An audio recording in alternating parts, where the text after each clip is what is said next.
Share with you guys. My name is Tarsha Wiggins. I am a licensed clinical social worker and certified alcohol and drug counselor. I have about 12 plus years in the field of behavioral health, and more importantly, my heart is in this.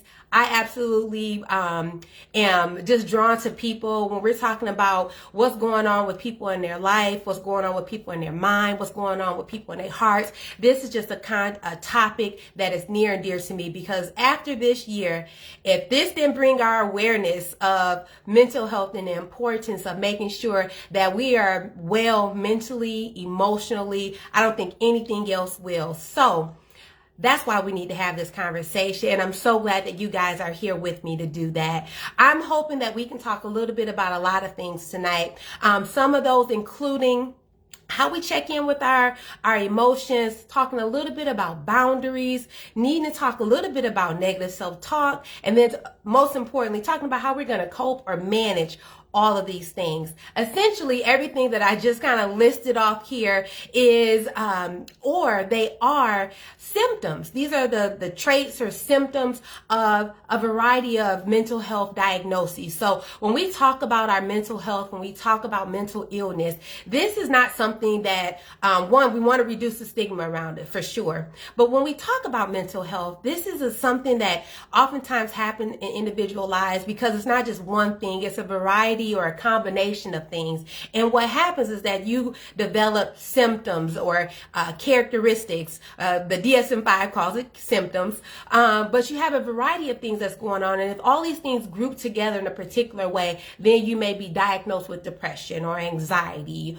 or post-traumatic stress disorder. But regardless of what all those things are, when we as clinicians provide treatment to behavioral health conditions, what we're looking to do is treat the symptoms.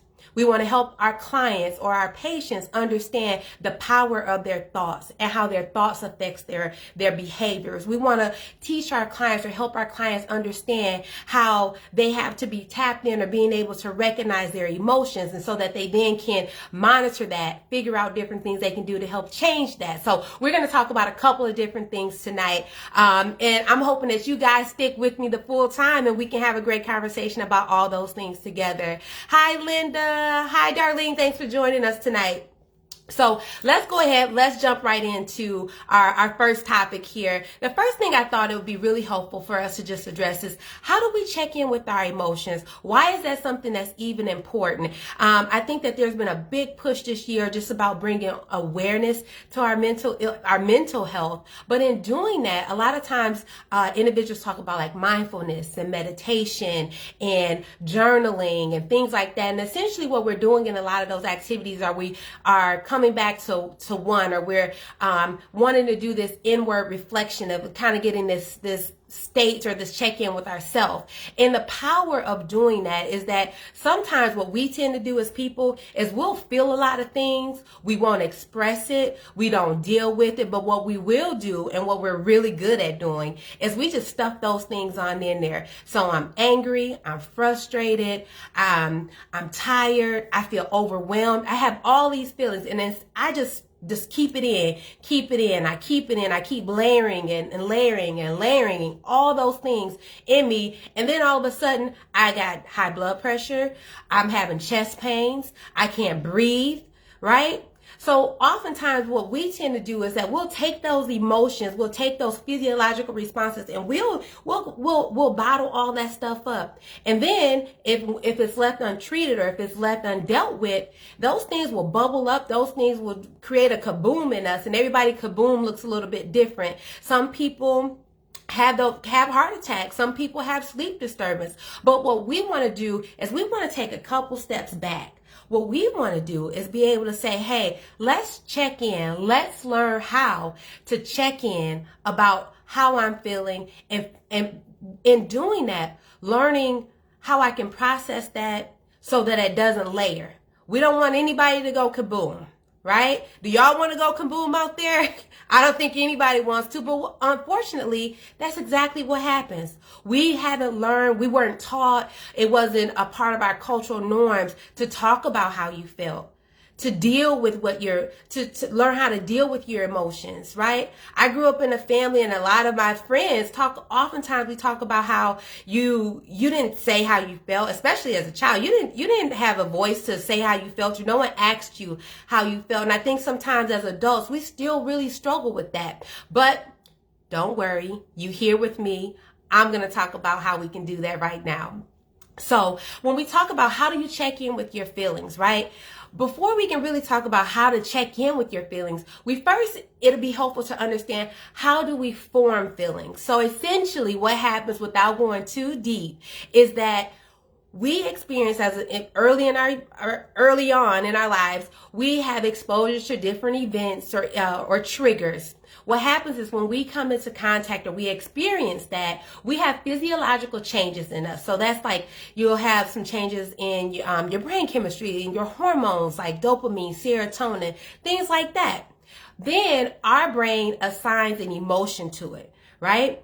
And one of the really powerful things about how unique we all are is that we all program things differently based on our own chemical and physiological makeup. We program things differently. But you have an exposure to something, you have a physiological change, your brain assigns the emotion to it. So then later on in life, if you have a similar exposure or you have a similar chemical reaction in your brain, you'll assign that emotion again. When you are physically in the act of experiencing that, it's titled a feeling, right? So without making it too complicated, I'm just going to use the word feelings as we move on. So when you have these feelings or emotions, I should say, when you're experiencing these things, oftentimes we again don't understand how that came about, what we need to do, how to even deal with that, or even really recognizing that a lot of times. Oftentimes we get stuck into 5 or 6 feelings: happy, sad, mad, frustrated, maybe disgust, anger. Right? So we typically keep our categorization, if I can say it. We categorize our emotions only in about 5 to maybe 8 feelings, if you will. And what we want to do as we talk about how to tap into our feelings is that we want to peel that layer back. You know, when we say I'm mad, is it really I'm mad, or is it I'm disappointed? Because that's something different. Right? So as we talk about how do I check in with my feelings, how does that come about? What do I need to do? How do I get started with that? We're going to keep it simple. We're not expecting you to become a, super duper meditator. You're journaling 3 times a day. We're going to start off very simple. While you're driving to work, driving home, maybe while you're in the shower in the morning or the evening, all of us have different schedules. It's essentially ask yourself, how did I feel today? What did I feel today? If you identify 2 or 3 different feelings, I encourage you to expand on or think more about what contributed to that. And then maybe doing that work of peeling it back. It's like, am I really feeling that, or is there a possibility that I could be feeling something else? Because I said earlier, if we take anger and we peel that back and we think about the things happening around us, maybe it's really not anger, it's disappointment.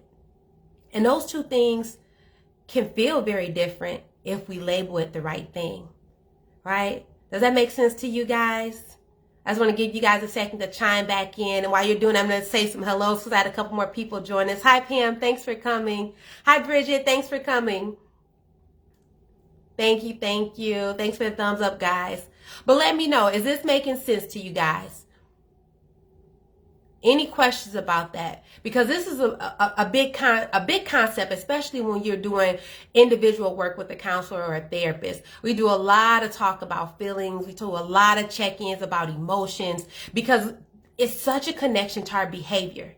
Just think about it. If you go around and say, I'm mad, I'm angry, anger looks a lot different from disappointment, right? If one of the feelings you're having is, I just feel sad today. I just, do that layer back. What contributed to that? Is it possible I could be feeling anything else?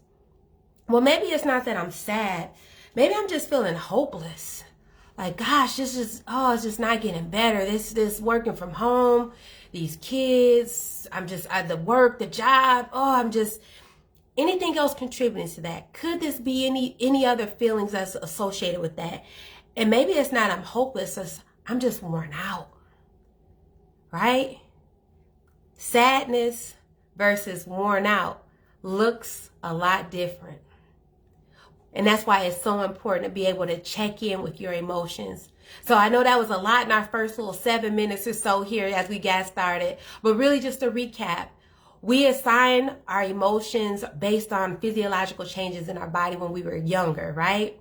When we assign it, our brain assigned it. And then when we experience those things, now they're called feelings. And whenever we have encounters with things throughout our life, we attach a feeling to it. Okay? And a lot of those things, sometimes we think it's one thing, but we may have to do that reflection, and we have to do that thinking to see, is there something else associated with this? Could I be feeling anything else? And then see what that emotion is. See what that feeling is.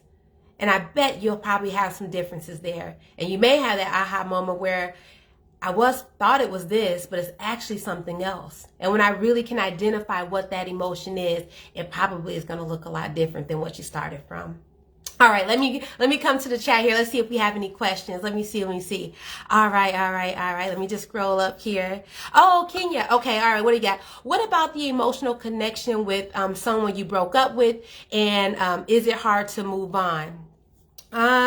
Well, I think that the context of emotions that I'm talking about is our own emotions in terms of how we feel. But I think if I understand your question correctly, what about the emotional connection with someone you broke up with? And is it hard to move on? I think that absolutely, when we think about our emotions, we may want to do again that reflection of, what am I really feeling? Am I feeling rejected? Am I feeling deflated? Am I feeling hurt? What about those feelings? Is there anything else there? What else contributed to it, right?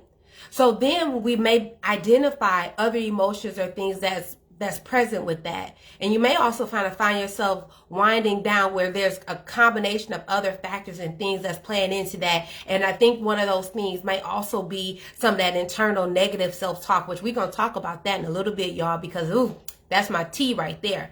But to your question, I think that we do have, whenever there's a disconnect in our life, we do experience emotions. And like I said, when we talk about how do you really peel those things back, there might be a variety of emotions, and it certainly can complicate any transitions that we have in life. But the real thing is that whenever you're experiencing those things, you have to know what you want, though. You have to know what's best for you. And a lot of times, sometimes when we're making changes or we're experiencing emotional shifts, that can be really hard. And our head and heart sometimes aren't always aligned. So I'm not sure if that really answered your question, but those are my thoughts about it. Okay. Let me know if you need something else or you want me to clarify anything else. Hey, Kathleen, thanks for joining us. Any other questions about like emotional check-ins? Really want to stress the importance of doing that, being able to check in with where you are, how you feel, things like that. Because as you do that, you're going to have to start thinking about that emotion and kind of dealing with it a little bit. Because the whole context of us talking about that is that we don't want to be we don't want to be stuffing our emotions.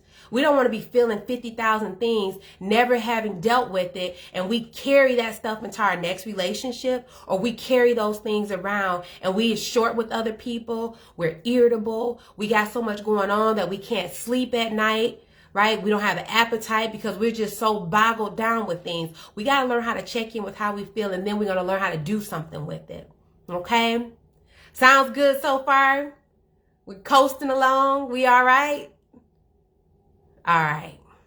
Any other questions? Give me some thumbs up. Give me some waves. Let me know you're there. Everything's sounding good so far. Excellent, excellent, excellent, excellent. All right. So let's move on and let's talk about another area I think is really important as we discuss and we talk about why our mental health matters, why yours matter. It matters because these are the classic symptoms and characteristics of things that happen to us. If we don't learn how to start dealing with some of these things, we're going to let these things take us on, and you'll be out here with multiple diagnoses, or you'll be out here feeling very heavy, overwhelmed, hopeless, helpless, things like that. And we don't want that. We need to talk about how can we employ the right things so that we can stay well, right? I want to be well. I want y'all to be well. So let's talk about number 2 here. The second thing I wanted us to talk about was negative self-talk. Cause, bruh, my kids say bruh 50,000 times a day. Bruh, sis, queen, This right here, that negative self-talk, it is taking us out of here. This is killing our dreams. This is killing our ideas. This has killed businesses. All of the above. It has killed people. Nobody loves me. Nobody wants me. No point in me being here. Nobody will miss me if I'm gone anyway. This negative self-talk that we can sometimes get ourselves in. So we got to talk about that, because this is one of the classic characteristics when we talk about behavioral health symptoms. You're talking about feeling lowness and helpless and depression. You felt like this so long. You've been so low, so down and out for so long you can't remember. This time you had disorder, persistent major depression. Right? We also are talking about this. Oh, what are they going to think? Oh, what about this? What about that? We got all this worry going on, but we got all these negative thoughts, anxiety. This is one of the major factors when we talk about our overall emotional health. We gotta talk about this. So let's dive in. Hey, Alan. Hi, Marlon. Thanks for joining us. So when we talk about negative self-talk, what is negative self-talk? Guys, negative self-talk is when you have an experience with something, you have an encounter with something, and I just like to call it life. In clinical setting, we call it a trigger. Okay, it's life. You woke up, you went to work, boom. Something happened. It's life. These are the things that's going to happen around us all the time. But what we have to be mindful of is when we have those experiences, when we have those encounters with things, that this is life. But we have to be able to catch those negative self-thoughts. So you have an experience with life. You go to work and you get a poor performance, or maybe you get an email from your supervisor saying, hey, X, Y, and Z, you need to do this, or you're not up to par, or maybe you woke up to a text message where, you got some bad news, or just life, whatever, fill in the blank, whatever's happened to you today where you just felt like, boom, something like really hit you hard today. Fill in that blank. Negative self-talk is when you have an immediate negative thought to yourself. So, for instance, let's use a breakup situation. If you're in a relationship, you thought things were going well, and you get a text message, because that's how people break up today. We don't talk to each other. We just send a text message. It ain't working for me. I'll be over to pick my stuff up. You got that kind of text message. The relationship is over. He don't want you. She don't want you. Okay. You got broken up with. The negative self-talk comes in when you have that immediate, quick thought pops in. See, I told you nobody will love you. See, you're not good enough for nothing. You're not good enough for him. You're not good enough for her. She don't want you. Nobody will love you. Those are the types of things that I'm talking about, that immediate negative thought. Immediate negative thought. You get an email from your supervisor saying that something needs to be, your performance is not up to par. Your first thought is, see, I knew I was too stupid to do this job. Right? These are the kinds of things that we get ourselves when we go down this slippery slope. But let me tell you why this is so dangerous for us. There's a therapeutic model called cognitive behavioral therapy. And what this therapeutic model talks about is that what you think is what you believe, and what you believe is what you go out looking for. So if you go around thinking that nobody was going to love me, I knew I wasn't smart enough, I knew I wasn't good enough. If that's your immediate thought, that's what you think about yourself, that's what you're going to go look for. What you think is what you believe, and what you believe is what you go act out. That's what you go find in the world. So when we have those negative thoughts, when those things come in our minds or they pop up, you have to be able to recognize those things, and then you got to eliminate those thoughts. Now I'm pretty aggressive in terms of no sis, we're gonna do this. No, we're gonna talk about that today. But for the purposes of keeping things simple, I just want to give you little nuggets of things today. When we talk about how do we fight these negative thoughts, because look, I'm not gonna lie to you, this isn't something like a switch you flip on and flip off, right? This is gonna be something that you're gonna have to put a little practice in. My mama always told me, anything worth having ain't gonna come easy. You want peace, you want joy, you want happiness, you want to feel whole. You're gonna have to work for it. This is part of some of the work for some of us. Not all of us. Some of us, this may be our work. So let's talk about how do we do that? One simple question I want you to ask yourself. If you catch yourself thinking this way, something happens, you have a negative thought. See, this is my fault. I knew I couldn't do this. Simple, big or small, whatever that negative thought is, ask yourself this one question. I'm going to give y'all time because I want you to write it down. I want you to jot it down somewhere, because this is what I want you to do. In therapy, there's this thing called homework. Some people don't like to call it homework. It is what it is. You're going to have to work. This is it. Lean in. I don't want you to miss it. One question I want you to ask yourself. Is this statement 100% true? Is it 100% true? Nobody loves me.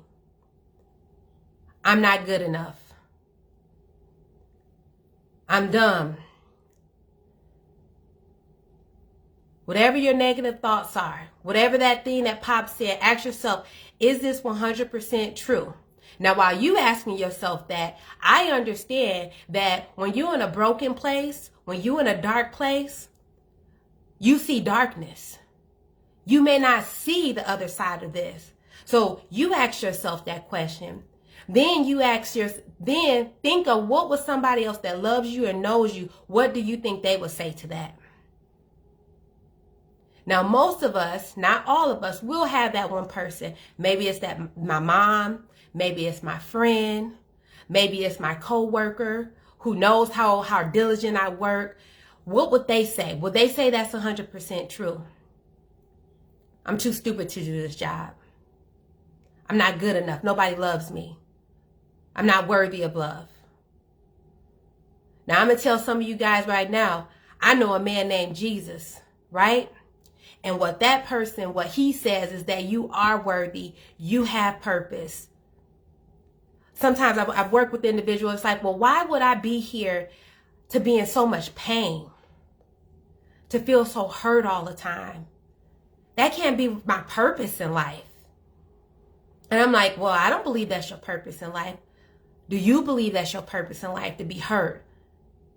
Sometimes we have to do that work. We gotta go through some stuff, and we gotta deal with some stuff. We gotta peel back those layers, and we have to ask, is this 100% true?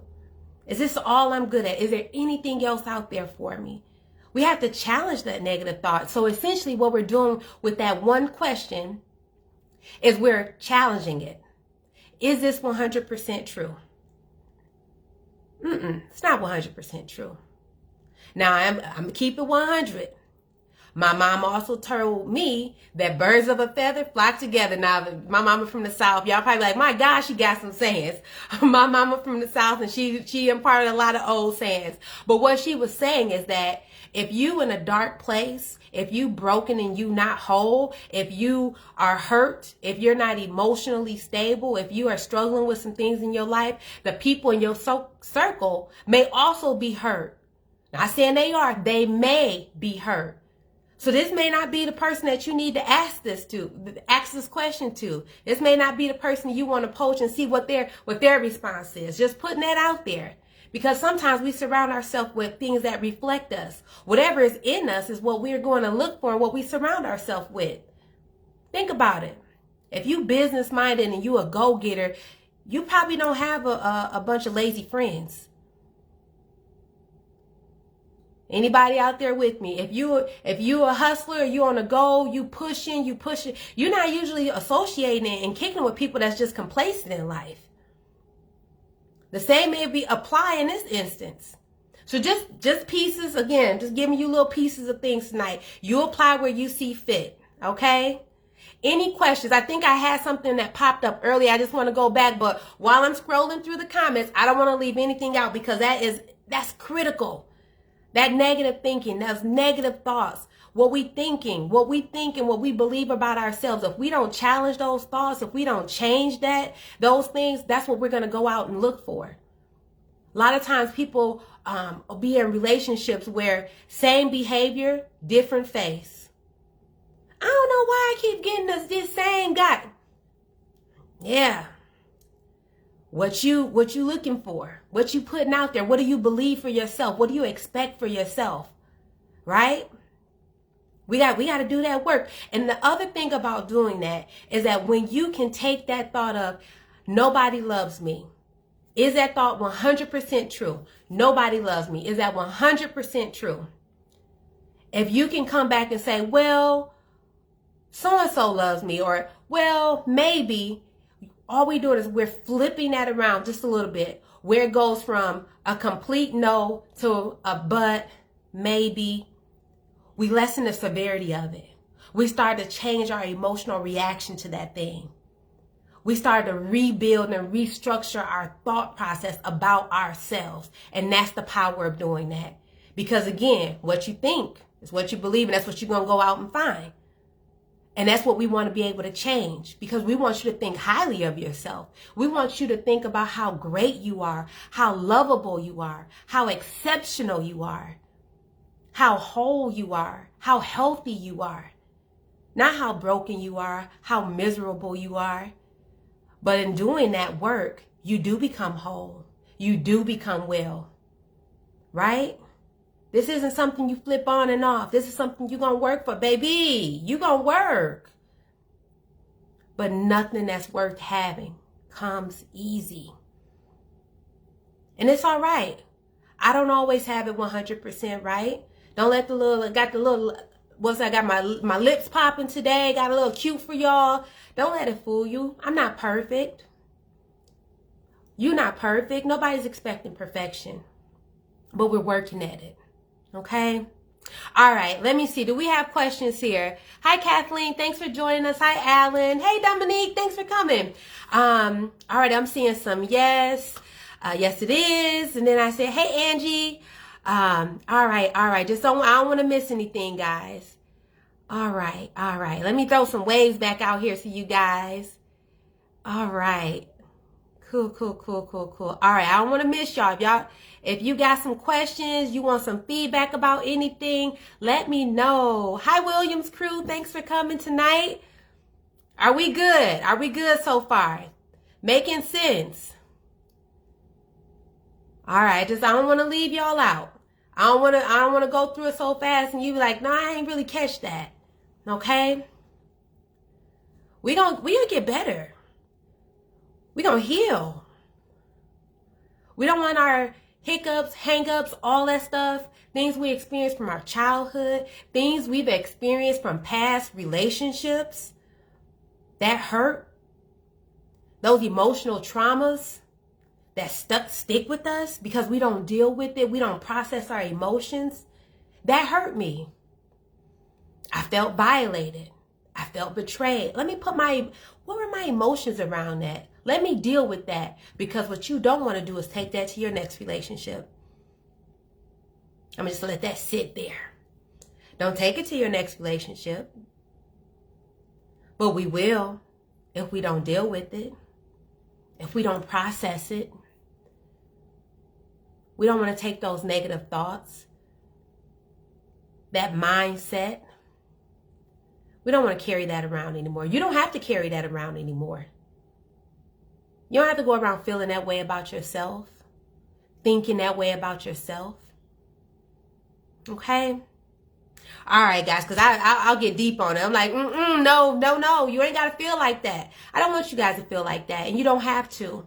I think that things are very different, and that's why we're talking about this stuff tonight, because we need to be in a place where we can say, how you feeling, how you doing, and give a genuine, honest answer. I saw someone post a really great Facebook thing. It's like, how you doing today? If you're not doing good, it's okay if you're not. I think sometimes we have to know that nobody is perfect and we are not walking around here all got it 100% together. Okay? All right. Let me move on. I can stay talking about that forever. Let's go on and talk about another juicy area when we talk about our emotional and behavioral wellness.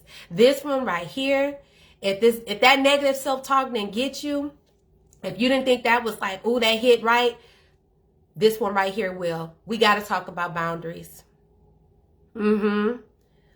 I think that's been a buzzword over the last couple of months. Boundaries. We have gone through this pandemic where we're working from home. We are overtly accessible to people. You got people, places, things, or you pushing up on you from left, right, here, there, yonder, everywhere. We need some boundaries. Why do we need boundaries? What's the point of having boundaries? What is a boundary? Let's break it all down. So why do we need a boundary? Oftentimes people associate boundaries as being negative. Like, oh no, I'm not doing that. Or this is my limit. All again, it's your context. Let's look at boundaries as this is how I'm going to keep the good stuff in.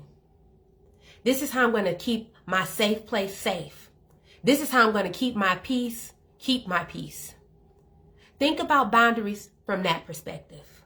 Not this, No, let's not see boundaries that way. Let's see it as that this is how I make sure I stay well. This is how you stay well. I need my boundaries so I'm not overtly accessible to everyone. I'm not pulled in areas where I'm not available, right? So let's just look at the boundaries from that context, okay? Why do we need boundaries? Well, we don't want to be pulled in 50 million directions. Have you guys ever been in a situation where you're not able to give your very best because you've just done too much? You was at 8 o'clock over here, by 12 you was over there, then you couldn't say no to the 2 o'clock engagement. Now it's 6 o'clock and you are completely tapped out. When it's your time and when it's your family time. We have to set boundaries. We got to keep the good stuff in, right? So as we talk about that, let's look at boundaries with that positive perspective, thinking about how we're going to keep that good stuff in, but also looking at why is that important to our mental health? How does that help us stay well, right? When we look at it from that perspective, we're keeping the good stuff in. We're putting that limits. We're putting that expectation on this or these are the things I need to maintain my peace, to maintain my joy, to be my best version of me. And as we set boundaries, there's a couple of things that we can talk about in terms of, first, you got to know your boundary for yourself. Sometimes we don't know that. We think like, well, how much time do I have today? Right? So first thing first, when we talk about boundaries and how do we set the boundaries, is that we got to start off by looking at what do I need? Or maybe more importantly, give yourself permission to say, what do I need? I work with a lot of people that struggle with putting me first. Have any of you struggled with that? Putting me first, making me a priority. Right? So first, let's just do that. I'm going to do this. I'm going to grant myself permission to do those things. And now that I've done that, let me look at it and see what things help keep me well. What things help keep me in a place where I'm positive? Sometimes we get locked in on doing things that we don't even like doing, but we haven't set a boundary, right? So let's do that. Grant yourself permission to put you first. Think about the things that help you stay well, keep you in a good mental space, keeping you at a place where you have peace, you have balance in your life, right? Not feeling overwhelmed by all the other expectations of other people.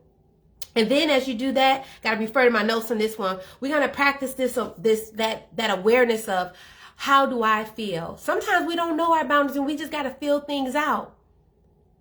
Sometimes being around certain people, participating in certain activities, right? I have worked with so many people where Monday through Friday, I'm good. Then on the weekend, I go back around those people, my family, so-called friends. I surround myself around things or situations or circumstances that don't mean me well emotionally. But you don't know it doesn't mean you well emotionally until you get back up on your Monday and you just like, ugh. We have to practice that self-awareness like that. How, every time I'm with so-and-so, I'm just, I just feel stressed. I feel overwhelmed. I feel heavy. Practice that awareness. Help you identify what your boundary is. How do I keep the good stuff in? Right? Another thing we want to do is we want to name our limits. Naming your limits. I struggle with this one. I struggle with this one because I want to be there for everybody. I want to help people. I want to do this. I want to do that. I got to have a limit because I'll be in that situation where we talked about earlier where I got an 8 o'clock, a 10 o'clock, 12 o'clock, 2 o'clock, a 3:30. I'm late to that, but I still got to show up just because I want to show my face and be supportive. But the reality is that I'm not really doing anyone any good because I'm not my very best. I got to set my limits. You got to set your limits. Know how much you can give so that you can stay well, right? Another tip I want to throw out is that after you name your limits, be consistent.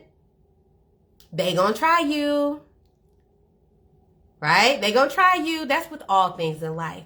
Once you do those other things, you identify what your needs are, you set those limits for yourself, and be consistent.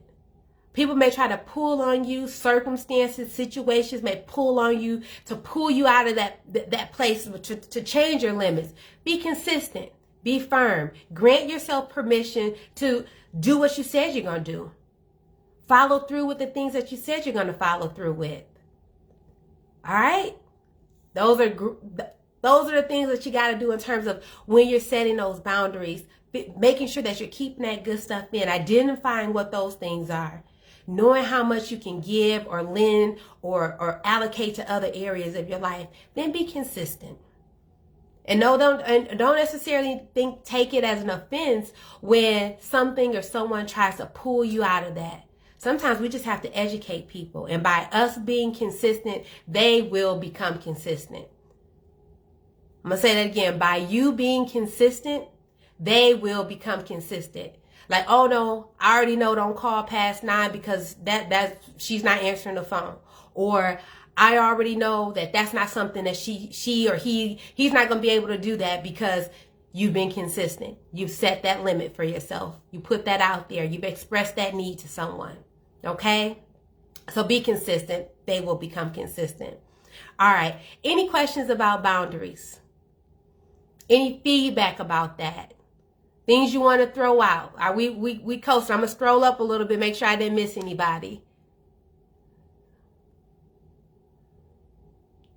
All right. I'm not seeing anything else coming through. I think we good. I think we're doing good. All right. All right. Oh, thanks, Pam. You learning? Okay. Awesome. Well, that's what I wanted tonight. I wanted us to be able to come in, take something away, and then we apply that thing. Okay. All right. Let's go on and let's talk a little bit about how we gonna cope and manage these things. We've talked about how do you check in with your emotions, the importance of doing that, how we can do that, why we need to do that. We talked a little bit about that negative self-talk, how we going to challenge those negative thoughts because we don't want to be going around thinking something horrible about ourselves because that's what we're going to go out and find. We done talked a little bit about boundaries, why we need to do that, but let's end with the conversation about how do I cope? In therapy, they oftentimes because of the coping skills. I'm boss. Y'all bosses. So I like to call it managerial skills. How you gonna manage? Coping, I feel like, I'm just hanging in there. I'm coping. No, I'm managing. You managing. We are managing. How do you manage these things in your life? What helps you stay well? When you're having a rough time, when your emotions are heavy, you just got so many things going on in your mind. You got all these thoughts and they're negative and how do you cope?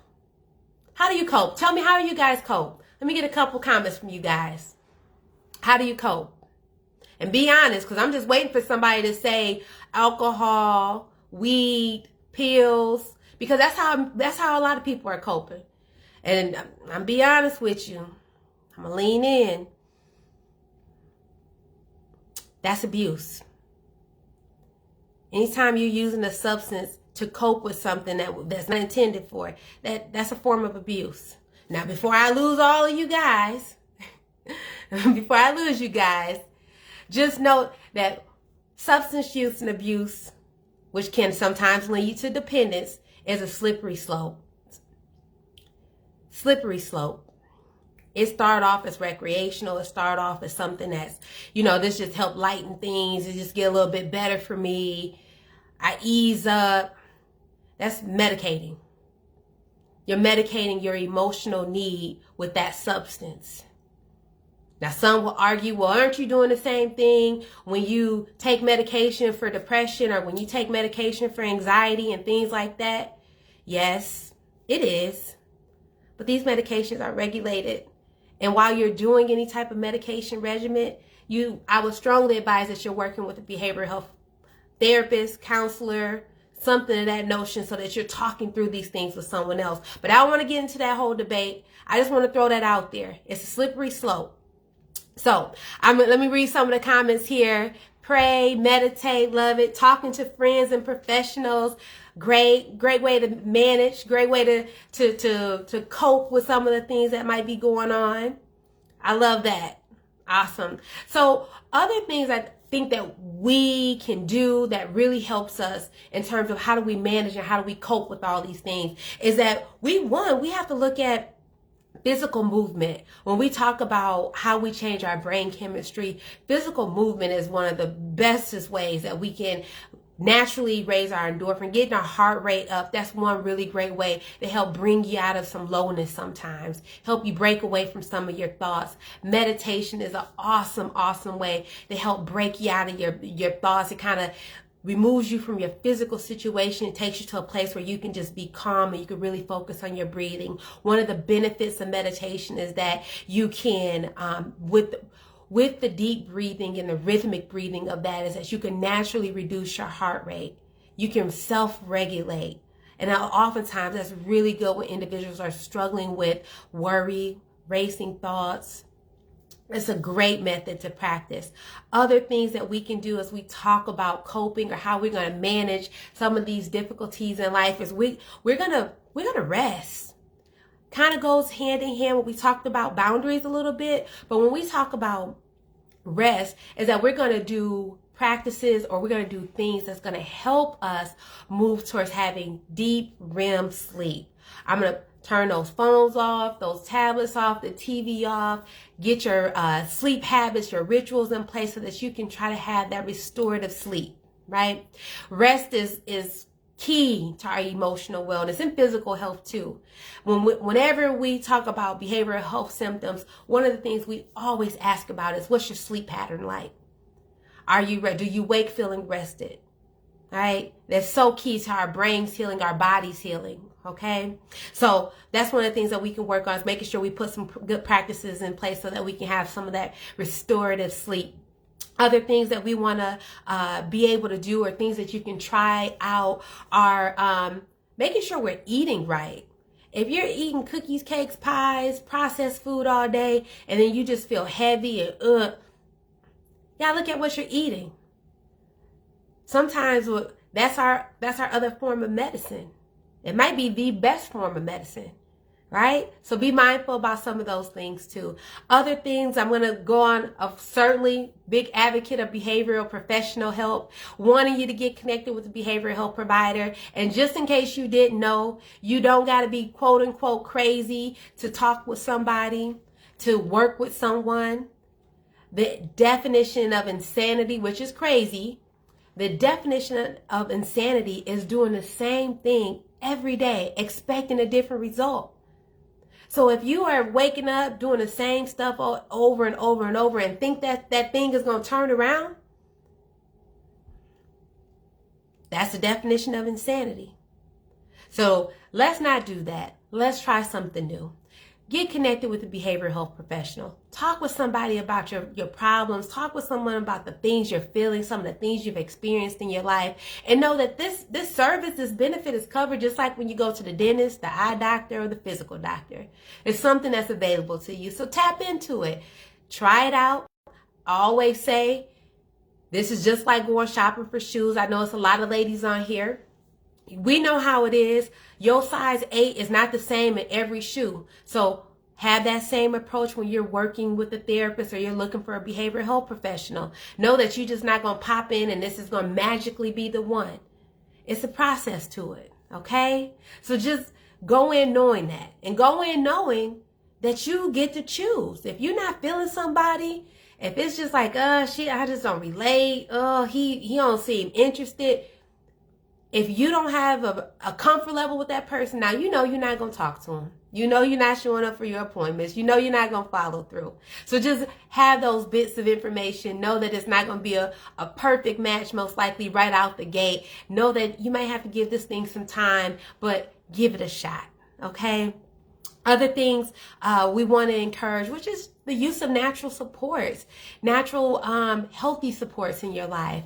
Friends, walking, involved in prayer, meditation, other social hobbies and activities. Those things can really help you when things or life is feeling really heavy, when you're feeling overwhelmed, all of that stuff. Just know that those things can happen, that you utilizing natural supports can help too, because really what we're looking to do is for there to be a change in your brain chemistry. I went to an amazing training about a year ago that talked about the use of laughter. The title of the training was Writing a Prescription for Laughter and Treatment, how you should do it. That watching a funny movie once a week or 60 minutes of laughter every 2 weeks, how that changed clients' emotional reactions to stressors in their life, how it changed their ability to problem solve, to see things from a different perspective. So just know that as we talk about our emotional and mental wellness, we're not saying that you got to see a provider. We're not saying that you got to be taking medication for anything. Now, there's no harm for individuals that need to do that, but we're looking at a holistic or all over approach in terms of what can you do to be well? How can you overall maintain your emotional health, your emotional wellness? How can you improve that? Utilizing natural supports, eating better, exercise, sleep, connected with healthy people and relationships around you.